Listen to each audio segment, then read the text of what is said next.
जैसा बना लेती है और पुरुष जैसा बना करके राजा जो है अपने शहर कक्ष में बेटी को ले जाती है और बात करने लगती है कि आज पिताजी ने ऐसा कहा है, शायद भविष्यवाणी सत्य हो, क्या होगा हमारे राजा का।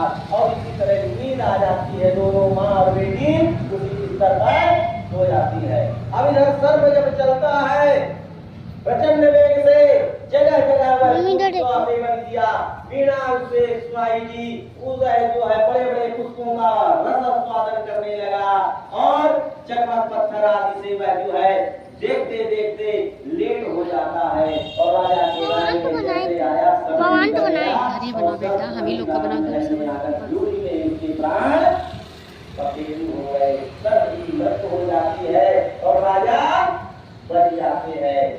मंत्री ने कहा, राजन ये दूसरे लाख की बात है, आपने अतिथि सत्कार किया, वह आने वाला जो था शत्रु आपने उसे मित्र बना लिया, उसके स्वागत के लिए आपने एक आज्ञा को आज आपका जीवन बच गया। ये दूसरी बात आपकी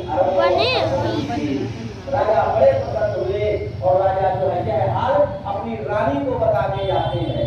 अंदर जब गए तो देखते क्या है कि राजकुमारी लेटी हुई है, धर्म पत्नी और एक पुरुष लेटा हुआ है।